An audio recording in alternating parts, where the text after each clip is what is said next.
नमस्कार. बऱ्याचदा आपण मुलांना काहीतरी शिकवत असतो, काहीतरी सांगत असतो, पण मुलं मात्र ऐकत नाहीत. असं का बरं? मुलं आपलं ऐकत नाहीत का आपण मुलांना समजून सांगायला कमी पडतो? असा कधी विचार केलाय? त्यांच्या मनात, त्यांच्या डोक्यात नक्की काय चालू असतं? याचा कधी विचार केलाय का? याच सगळ्या प्रश्नांची उत्तरं देणारा आजचा हा व्हिडिओ असणार आहे. त्यामुळे व्हिडिओ शेवटपर्यंत पाहत राहा. आणि हो, तुम्ही जर चॅनलवर नवीन असाल तर प्लीज चॅनलला सबस्क्राईब करा, कारण तुमचं आणि तुमच्या मुलांचं नातं घट्ट करणाऱ्या वेगवेगळ्या विषयांवर आपण नेहमी चर्चा करत असतो. मुलांनी आपण सांगितलेलं ऐकावं अशी पालक म्हणून आपली अपेक्षा असते. आपण मुलांच्या भल्याचाच विचार करत असतो. मुलांनी जर आपलं ऐकलं तरच मुलांचं कल्याण होऊ शकतं अशी त्यामागची भावना असते. आपली मुलं लहान आहेत ना, मग त्यांनी मोठ्यांप्रमाणे शहाण्यासारखं वागावं अशी पालक म्हणून आपण अपेक्षा ठेवणं चुकीचं नाही आहे का? आपल्याला आपल्या मनासारखं करू द्यावं अशी मुलांची मागणी असूच शकते ना. पहिल्या 5-6 वर्षात मुलांच्या शरीराची वाढ होत असते, हाडांमध्ये बळकटपणा येत असतो, मेंदूचा मोठ्या प्रमाणात विकास होत असतो. त्यामुळे मूल धावत असतं, सतत पळत असतं, उड्या मारत असतं. हे सगळं त्याच्या शरीरासाठी गरजेचं आहे. आणि आपण पालक नेमके तेच गोष्टी करण्यापासून मुलांना थांबवत राहतो की शांत बस, शांत बस. मुलं नाही ऐकणार. धावणं, पळणं, उड्या मारणं ही त्यांच्या शरीराची गरज आहे. निसर्गतः ते त्यांच्याकडून होणार आहे आणि त्यांनी ते केलंही पाहिजे. हे उड्या मारणं, धावणं, मस्ती करणं हे सगळं लहान वयात असतानाच तर करतात मुलं. नेमकं हेच करण्यापासून आपण पालक जर त्यांना थांबवत राहिलो की शांत बस, मस्ती करू नको, उड्या मारू नको, मूल नाही ऐकणार. मग शांत बस किंवा हे करू नको असं सांगण्यापेक्षा ते कर असं जर सांगितलं तर मूल ऐकणार नाही का? खूप जोरात जर उड्या मारल्या, तू जर टेबलवरून उड्या मारल्या तर पडशील, तुला लागेल. त्यापेक्षा तू पलंगावर उड्या मार असं जर सांगितलं तर मूल ऐकणार आहे ना. याचा अर्थ काय?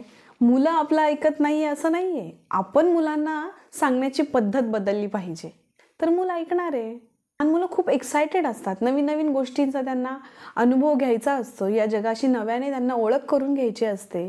त्यामुळे प्रत्येक गोष्ट त्यांना करून पाहिजे आहे, प्रत्येक गोष्टीचा त्यांना अनुभव घ्यायचा आहे. त्यामुळे आपण त्यांना थांबवलं तर ते नाही ऐकणार. त्यापेक्षा तू आता मस्ती करतोय ना, आता मस्ती नको करू, त्यापेक्षा आता तुला मी छान ड्रॉइंग करायला देते, छान मस्त मस्त पेंटिंग करा असं सांगितलं तर कदाचित मुलं ऐकणार आहेत ना. पण शांत बस असं म्हटलं तर मूल नाही ऐकणार. नेक्स्ट पॉईंट म्हणजे मुलांना सतत करेक्ट करायला जाऊ नका.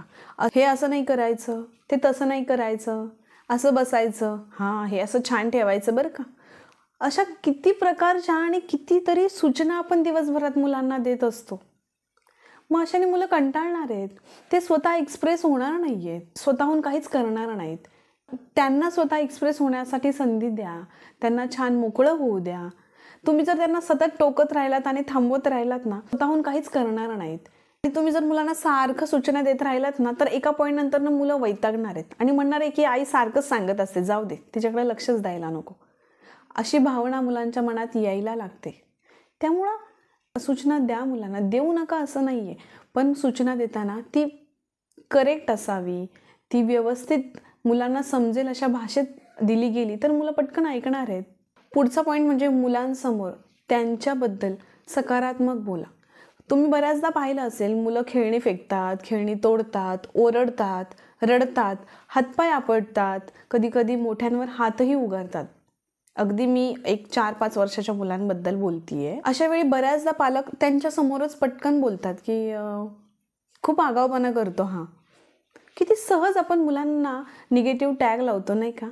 पण ते असं का करताय, असं का वागताय याचा कधी विचार केलाय? कदाचित आपण केलेली एखादी गोष्ट त्याला आवडली नसेल किंवा त्याला काहीतरी करायचं असेल जे आपण त्याला करू दिलं नाहीये, म्हणून तो तसा करत असेल.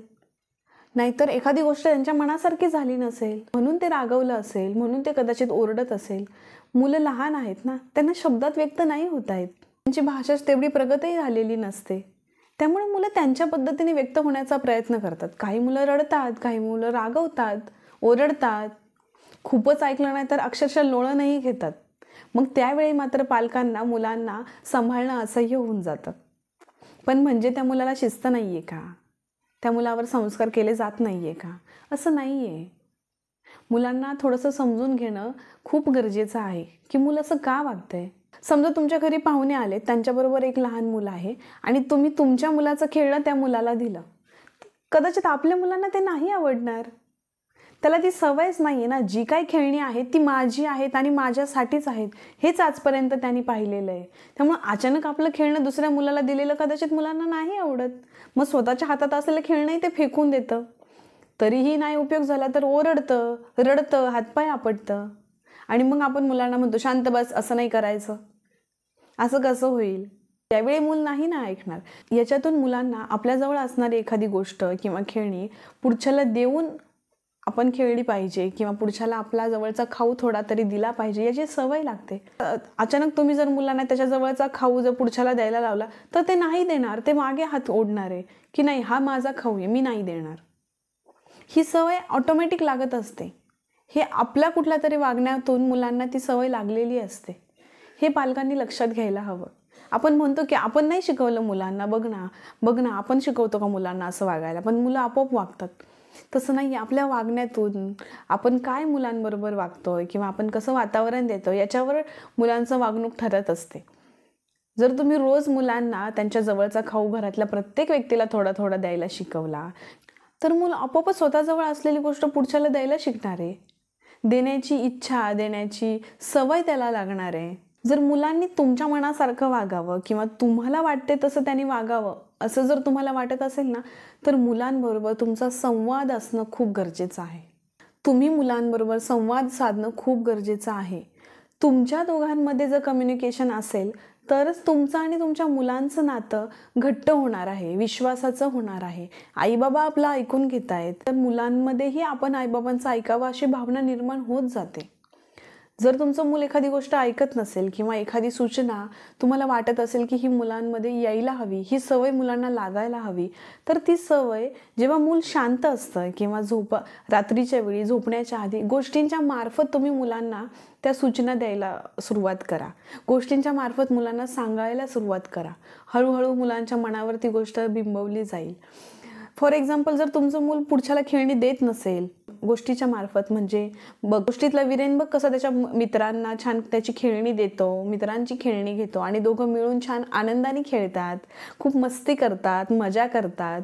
आपणही तसं करायला पाहिजे की नाही? मुलांनी असं वागू नये असं जर तुम्हाला वाटत असेल तर रोजच्या रोज मुलांना थोड्या गोष्टींची सवय लावणं गरजेचं आहे. ज्यावेळेस मूल काहीतरी खाऊ खात असेल त्यावेळेस आपला खाऊ सगळ्यांना घरात थोडा थोडा देऊन खायचा असतो, हे मुलांना तुम्ही सुरुवातीपासून शिकवलं पाहिजे.